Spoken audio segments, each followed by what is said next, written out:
Bom dia, boa tarde, boa noite, caros alunos, tudo bem com vocês? Então, turma, hoje nós iremos falar sobre filosofia analítica. E logo abaixo está a identificação, tá?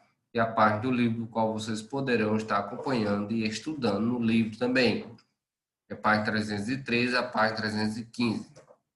A vida linguística da filosofia. No início do século XX, desenvolveu-se outro movimento filosófico que, pela análise lógica da linguagem, procura esclarecer o sentido das palavras e expressões e seu uso no discurso científico e filosófico em busca de maior precisão. Por isso ficou conhecido como, de modo geral, como filosofia analítica, né? Como o próprio nome já diz, filosofia analítica, ela vai analisar, observar, ver a origem, o contexto, como ela foi escrita, como foi expressa, por que ela foi escrita para trazer para o momento, para o contexto atual, dependendo de onde ela está sendo usada, de onde ela está sendo se expressando, tá? A filosofia analítica surgiu com o reconhecimento de que o sentido e a linguagem desempenham um papel fundamental na filosofia. Tanto assim que muitos dos problemas filosóficos poderiam ser considerados pseudo-problemas, pois não passariam de equívocos ou mal entendidos originados justamente do uso ambíguo das palavras e das construções linguísticas.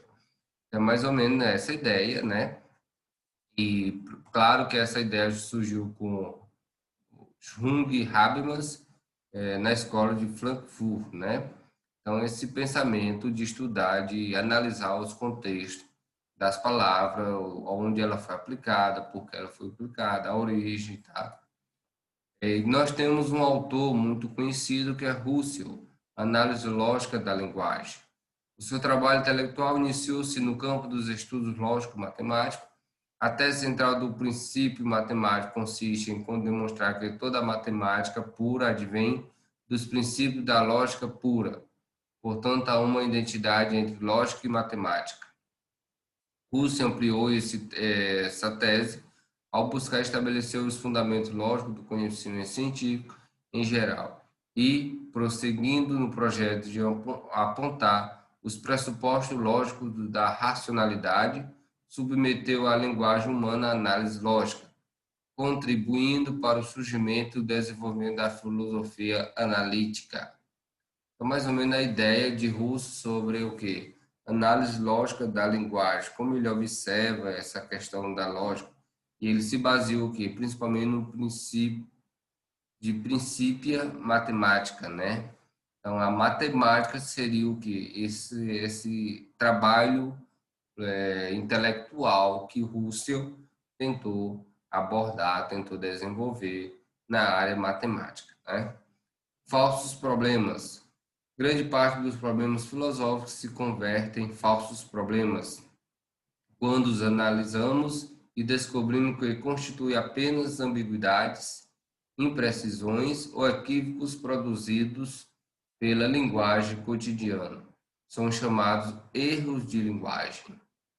A tarefa fundamental da filosofia seria investigar, em termos lógicos, conceitos e proposições linguísticas para saber de que estamos realmente falando quando questionamos ou afirmamos isto ou aquilo, se não há aí um erro de linguagem.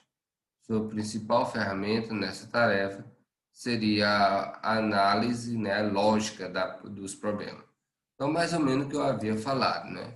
Por isso que a filosofia é um conhecimento muito verdadeiro, porque a filosofia ela não se contenta com qualquer coisa, ela vai buscar a fundo, ela vai se aprofundar, ela vai buscar a origem, vai buscar a essência daqueles termos, daquelas expressões, para depois realmente ou concordar ou discordar ou fazer um trabalho em cima daquela ideia.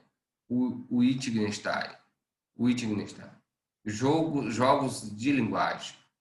Por essa razão, seu percurso filosófico costuma ser dividido em duas grandes fases, a da análise lógica e a dos jogos de linguagem. Na primeira fase, mais influenciada pelo pensamento de Russell e configurada no Tractus Logicus Philophus, Wittgenstein, Wittgenstein intensificou a busca de uma estrutura lógica que pudesse dar conta do funcionamento da linguagem. Em sua segunda fase, Wittgenstein deu um giro de 180 e afastou-se dessa compreensão de que a verdade da proposição deve ser verificada na experiência no mundo real. Ela seria antes uma atividade, um jogo, e os jogos de linguagem adquirem seu significado no uso social, nos diferentes modos de ser e de viver nos quais a fala está inserida. Então, segundo Wittgenstein, os jogos de linguagem ele está baseado o quê? Na vivência, na prática, no uso cotidiano, dia a dia, nos afazeres da sua casa, da sua vida, né? Então, é essa a função dos jogos de linguagem. De acordo com Wittgenstein, a linguagem comum possui uma riqueza de espécies e tipos de frases que são usadas em situações específicas. Mandar, pedir, relatar, descrever formam os jogos de linguagem que se produzem socialmente e não individualmente. Com essa perspectiva, o filósofo abandonou a intenção de fazer da linguagem comum a pintura da realidade, como ele mesmo havia dito anteriormente. O termo linguístico não poderia mais ser explicado por meio de uma análise lógica, mas apenas a partir do seu uso social. Então, devido a alguns termos, algumas expressões, quando você vai escrever e se expressar, você não usa o mesmo termo. Tem várias palavras com aquele mesmo sentido, aquele mesmo significado. Por isso que chamamos jogos de linguagem. Porque se você repete uma mesma palavra em vários contextos, ou escreve ela mesmo num texto, num relatório, num livro, fica muito cansativa para o leitor, para o ouvinte. Por isso que tem várias palavras com o mesmo sentido, no mesmo sentido, no mesmo significado. Por isso que esses jogos de linguagem. De já, muito obrigado pela atenção, pela compreensão e bons estudos.